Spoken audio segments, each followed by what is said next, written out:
10월 7일 금요일 에바다교회 오늘을 여는 말씀 함께 나누겠습니다. 사도신경으로 신앙 고백 드리겠습니다. 나는 전능하신 아버지 하나님 천지의 창조주를 믿습니다. 나는 그의 유일하신 아들 우리 주 예수 그리스도를 믿습니다. 그는 성령으로 잉태되어 동정녀 마리아에게서 나시고 본디오 빌라도에게 고난을 받아 십자가에 못 박혀 죽으시고 장사된 지 사흘 만에 죽은 자 가운데서 다시 살아나셨으며 하늘에 오르시어 전능하신 아버지 하나님 우편에 앉아 계시다가 거기로부터 살아있는 자와 죽은 자를 심판하러 오십니다. 나는 성령을 믿으며 거룩한 공교회와 성도의 교제와 죄를 용서받는 것과 몸의 부활과 영생을 믿습니다. 아멘. 오늘 함께 보실 말씀은 여호수아 5장 2절부터 12절까지 말씀입니다. 여호수아 5장 2절부터 12절까지 말씀을 같이 읽겠습니다. 그때 여호와께서 여호수아에게 이르시되 너는 부싯돌로 칼을 만들어 이스라엘 자손들에게 다시 할례를 행하라 하시매 여호수아가 부싯돌로 칼을 만들어 할례산에서 이스라엘 자손들에게 할례를 행하니라. 여호수아가 할례를 시행한 까닭은 이것이니 애굽에서 나온 모든 백성 중 남자 곧 모든 군사는 애굽에서 나온 후 광야길에서 죽었는데 그 나온 백성은 다 할례를 받았으나 다만 애굽에서 나온 후 광야 길에서 난 자는 할례를 받지 못하였음이라. 이스라엘 자손들이 여호와의 음성을 청종하지 아니하므로 여호와께서 그들에게 대하여 맹세하사 그들의 조상들에게 맹세하여 우리에게 주리라고 하신 땅 곧 젖과 꿀이 흐르는 땅을 그들이 보지 못하게 하리라 하시매 애굽에서 나온 족속 곧 군사들이 다 멸절하기까지 40년 동안을 광야에서 헤매었더니 그들의 대를 잇게 하시니 자손에게 여호수아가 할례를 행하였으니 길에서는 그들에게 할례를 행하지 못하였으므로 할례 없는 자가 되었음이었더라.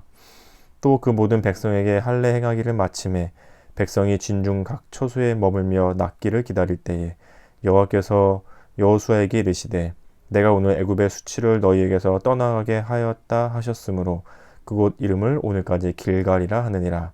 또 이스라엘 자손들이 길갈에 진쳤고 그달 14일 저녁에는 여리고 평지에서 유월절을 지켰으며 유월절 이튿날에 그 땅의 소산물을 먹되 그날에 무교병과 볶은 곡식을 먹었더라.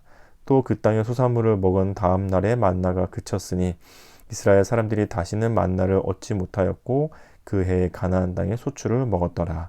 아멘.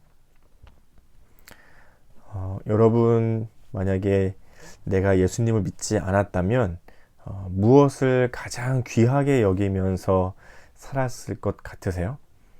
내가 예수님 믿지 않았다면, 내가 교회 다니지 않았다면 이거를 아마 가장 중요하게 여기며 살았을 것 같다 하는 것. 아니면 내가 지금 예수님을 믿기 때문에 내가 이것을 가장 중요하게 여긴다. 혹은 더 이상 그런 것들은 중요하게 여기지 않는다 하는 것들이 어떤 것이 있으세요? 오늘 말씀을 이제 이스라엘 백성들이 가나안 땅으로 넘어와서 요단강을 건너와서 가나안 땅의 전투를 앞두고 있는 중입니다. 이 전투를 앞두고 뭐 전략을 짜거나 전술을 준비하거나 군사훈련을 하는 게 아니라 오늘 말씀에서 보면 할례, 그 남자의 가장 중요한 부분의 껍질을 벗겨내는 그런 의식, 이스라엘 백성들이 할례를 지금 행하는 장면을 보여주고 있는데요. 그래서 2절에 보시면 그때 여호와께서 여호수아에게 이르시되 너는 부싯돌로 칼을 만들어 이스라엘 자손들에게 다시 할례를 행하라 하시매. 지금 이스라엘 백성들이 출애굽을 한 1세대가 광야에서 다 죽었고 그리고 지금 이제 가나안 땅에 들어온 사람들은 다 2세대의 사람들이잖아요.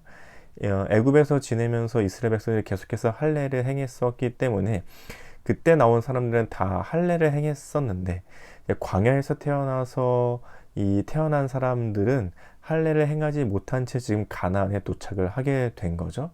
그래서 하나님께서 여호수아에게 할례를 행하라 라고 말씀하셨습니다. 그래서 5절에서 보면 그 나온 백성은 다 할례를 받았으나 다만 애굽에서 나온 후 광야 길에서 난 자는 할례를 받지 못하였음이라 하면서 그 광야를 다닌 동안 할례 받지 못했던 2세대들, 이제는 가나안 땅에 도착한 2세대들이 할례를 받을 것을 하나님께서 여호수아를 통해서 명령하셨습니다. 그리고 여호수아가 이제 온 백성들, 특히 남자들에게 이제 할례를 행하게 되는 장면이 오늘에 포함되어 있습니다.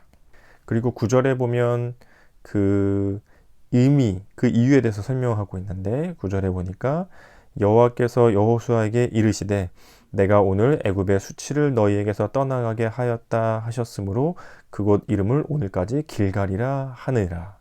이 할례를 행하시면서 하나님께서 그들에게 주신 의미 중에 하나는 무엇이었냐면 너희의 애굽의 수치가 물러가게 된다. 그래서 길갈은 굴러가다 이런 의미인데 애굽의 수치가 물러갔다. 굴러가 버렸다. 이런 의미를 가지고 있는 거죠. 애굽의 수치가 어떤 것이었을까에 대해서는 여러 가지 의미를 생각해 볼 수 있겠지만 그들이 이제 하나님을 믿는 백성이지만 노예의 신분으로 살아야 했던 그런 수치스러움들도 있었을 수 있고 아주 고통과 고난의 시간들이었으니까 그런 어려움의 기억일 수도 있고 또 그곳에 노예로 살아오면서 그들의 마음과 그들의 태도와 그들의 삶에 남아있던 이 노예적인 삶에 대한 그런 기억들이 몸에 남아있을 거잖아요. 그래서 그런 것들을 하나님께서 이제 다 굴러가게 물러가게 다 씻어버리겠다 하시는 말씀을 하고 계시는 거죠. 그리고 나서 그들이 뭘 지키게 되냐면 10절에 또 이스라엘 자손들이 길갈에 진쳤고 그달 14일 저녁에는 여리고 평지에서 유월절을 지키게 됩니다. 유월절은 어떤 절기인가요? 광야에 나오기 전에 애굽에서 노예에서 탈출되기 전 하나님께서 10가지 재앙을 일으키셨잖아요. 그 중에 마지막 10번째 재앙 모든 애굽의 모든 사람들의 집집마다 장자들이 다 죽어나갈 때 어린 양의 피를 바른 곳만은 죽음의 신이 넘어가서 장자들이 죽지 않았던 것을 기억하고 기념하는 것이 유월절 절기였죠. 그래서 이스라엘 백성들은 그 이후로 애굽에서 출애굽하게 된 그 사건을 기억하고 하나님께서 그 백성들을 어린 양의 피로 보호해 주셨던 것들을 기억하고 기념하며 지켰던 것이 유월절이죠. 근데 지금 가나안 땅에 들어와 전쟁과 전투를 앞두고 그들이 행했던 것은 할례였고 할례를 다시 행하고 나서 유월절이라는 절기를 지키게 됐던 거죠. 이 새로운 신분으로 가나안 땅을 들어가고 있는 준비를 하는 과정인 거죠. 이 가나안 전쟁은 그저 힘과 무력과 무기, 사람들의 그 전쟁에 대한 전투력으로 이 승리를 할 수 있는 것이 아니고 하나님께서 이미 주시기로 약속한 땅이고 거기에 들어가고 있는 이스라엘 백성들은 다시 한번 하나님 앞에서 새로운 신분으로 준비되고 그들을 위해서 싸우시고 그리고 죽어주신 이후에 오실 예수님 대속의 죽음을 기억하면서 새로운 신분으로 거듭나고 그것을 기억하는 이스라엘 백성들이 가나안 땅을 차지해가는 과정이기 때문에 전쟁과 전투를 앞서서 먼저 할례와 유월절을 지키는 것이라고 우리는 해석해 볼 수 있을 것 같습니다. 그리고 나서 11절, 12절 마지막 부분을 보면 유월절 이튿날에 그 땅의 소산물을 먹되 그날에 무교병과 볶은 곡식을 먹었더라. 또 그 땅의 소산물을 먹은 다음 날에 만나가 그쳤으니 이스라엘 사람들이 다시는 만나를 얻지 못하였고 그 해에 가나안 땅의 소출을 먹었더라. 이 만나는 광야 생활의 상징과 같은 음식이었잖아요. 이제는 그 만나가 그쳤고 가나안 땅에서 얻을 수 있는 음식으로 그들이 먹기 시작했죠. 광야 생활에서의 삶이 끝났고 이제는 가나안으로의 새로운 삶이 시작되는 그 시작점에 있었던 일이 오늘 본문의 내용이라고 알 수 있을 것 같습니다. 하나님께서 주신 이 천국과 같은 가나안, 천국의 모형과 같이 그려진 이 가나안 땅을 들어갈 때에 가장 중요했던 것은 새로운 신분으로 준비되어지는 것. 그들이 할례를 통해 그리고 어린 양의 피를 기억하는 유월절을 지키는 것을 통해 그들이 새롭게 된 신분을 다시 한번 기억하고 준비하는 것, 그것이 중요한 것이었죠. 우리도 마찬가지로 새로운 신분을 얻은 사람들이잖아요. 할례는 피를 봐야 되는 하나의 예식이었죠. 하나님의 백성임을 표시하는. 유월절은 다들 많이 잘 알고 있다시피 이후 장차 오실 예수 그리스도를 표현해 주고 있는 예표적으로 보여주고 있는 장면 그리고 그 절기였습니다. 예수님께서 곧 유월절에 희생되었던 그 양을 상징하는 모습으로 이후에 오시는 거잖아요. 신약 시대를 살아가고 있는 우리는 그 예수님의 피로 새로운 신분을 얻은 사람들이죠. 그래서 가나안 땅에 들어가기 앞서서 새로운 신분으로 준비했던 이스라엘 백성들처럼 우리도 이 땅을 살아가면서 하나님의 자녀된 자들로 예수님을 통해 새로운 신분을 얻은 사람들로서 이 땅을 살아가게 됩니다. 그러면 그들에게 중요한 것들은 뭐가 있을까요? 유월절을 지키고 나서는 이제 광야 생활이 끝났습니다. 그들이 이전에 중요하게 여겼던 노예에서의 삶, 애굽에서의 노예에서의 수치는 다 끊어졌고, 이제는 그것을 하나님께서 다 물러가게 하셨고, 이제는 새로운 신분으로서의 삶으로 하나님께서 인도해 가고 계시는 과정이었습니다. 이 땅에서의 우리에게도 이제는 예수님으로 인해 이전에 내가 중요하게 여겼던 것, 혹은 예수님을 알기 전에 혹은 예수님보다 더 중요하게 여겼던 가치들이 끊어지고 이제는 새로운 신분으로 새로운 천국의 삶을 살아가는 이 시작점에 있어서 가장 중요한 것이 무엇인지 우리는 생각해 볼 수 있어야 할 것 같습니다.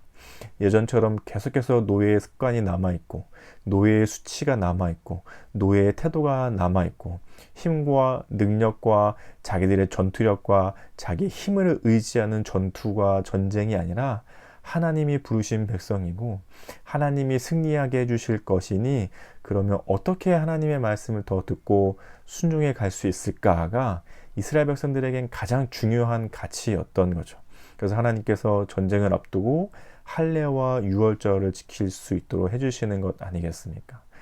우리도 예수님으로 인해 새로운 신분으로 거듭났는데, 그렇다면 우리에게 가장 중요한 가치는 이전과는 다른 가치여야 하겠죠. 예수님 때문에 더 이상은 중요하지 않은 가치들을 버려내고 예수님 때문에 새로운 가치들을 중요하게 여길 수 있는 새로운 신분을 얻은 자들로서 하나님과 함께 동행하는 삶을 살아가는 사람들로서 천국의 삶을 하루하루 살아가는 사람들로서 오늘 나에게 가장 중요한 것은 무엇일까? 이전에 중요했던 것, 혹은 세상에 다른 사람들이 다 중요하다고 외치는 것이 중요한 것이 아니라 유월절 어린 양의 피로 새롭게 된 우리가, 새로운 신분으로 된 우리가 오늘 하루를 살아갈 때 가장 중요한 것은 무엇일지, 그래서 예수님 때문에 중요하지 않은 것들을 버려내고 예수님 때문에 가장 중요한 것들을 붙들 수 있는 그런 것이 무엇인지 한번 생각해보고 그런 가치들을 한번 기도해 볼 수 있는, 또 그런 가치들을 생각하며 살아갈 수 있는 오늘 하루가 될 수 있으면 좋겠습니다. 이 말씀을 기억하시면서 이렇게 같이 기도하면 좋을 것 같은데요. 예수님을 믿는 믿음 때문에 살아가는 삶이 오늘 나에게 기쁨으로 주어지는 하루가 되게 하소서. 예수님을 믿는 믿음 때문에 그것이 나에게 주는 기쁨이 가득할 수 있는 하루가 될 수 있게 오늘 하루를 생각하시면서 같이 기도하면 좋겠습니다. 그리고 가정, 교회, 나라, 세계를 위해서는, 가정을 위해서는 신앙생활을 함께하며 누리는 기쁨이 있는 가정 되게 하소서. 교회를 위해서는 새로운 신분으로 함께 예배함이 기쁨이 되는 교회 되게 하소서. 우리 나라를 위해서는 눈에 보이지 않는 것들에서도 중요한 가치를 찾아 누리는 나라 되게 하소서. 세계를 위해서는 세계 곳곳에서 드려진 예배들 가운데 은혜와 기쁨이 가득한 그런 세계가 되도록 같이 기도해 주시면 좋겠습니다. 또 교회 기도 제목은 계속해서 우리 기도하고 있는데, 우리 공동의회를 통해 또 임직에 대한, 또 선거에 대한 일들을 함께 준비해 갈 텐데, 그 일 하나님께서 주시는 일들 가운데 순차적으로 잘 이루어져 갈 수 있도록, 또 그 일에 함께 온 성도님들이 마음을 모아서 같이 잘 준비해 갈 수 있도록 기도해 주시면 좋겠습니다. 그리고 오늘 공동체의 기도 제목은 우리 천민영 청년을 위해서 같이 기도해 주시면 좋겠습니다. 개인의 기도 제목은 준비하고 있는 시험과 진로에 하나님이 함께 해주세요. 아마 이전에 시험을 잘 치르고 이제 본인이 공부하고 일할 수 있는 곳에서 삶을 시작하게 되었는데, 그런 개인의 기도 제목인데 같이 기도해 주시고, 또 가정을 위해서는 가족이 서로를 아끼고 사랑할 수 있도록 도와주세요. 삶의 현장을 위해서는 집에서 준비하는 기간 동안 불안하지 않고 우울해하지 않게 도와주세요. 새로운 일을 시작할 때 잘 적응할 수 있도록 도와주세요. 교회를 위해서는 청년부와 목사님이 함께 잘 성장할 수 있게 도와주세요. 사회나라 온 세계를 위해서는 전쟁이 없는 평화로운 나라가 되게 도와주세요. 이런 기도 제목을 냈는데요. 우리 민영의 기도 제목을 생각하시면서 같이 기도해 주시고 또 축복하는 마음으로 생각하시면서 같이 기도해 주시면 좋겠습니다. 또 그 외에 생각나는 기도 제목들이 있으시면 우리 교회 아프신 분들, 또 기도가 필요하신 분들 생각하시면서 같이 기도해 주시고, 또 개인의 기도 제목이 있으시면 같이 기도하신 후에 주기도문 하시고 이 시간을 마치도록 하겠습니다. 함께 기도하겠습니다.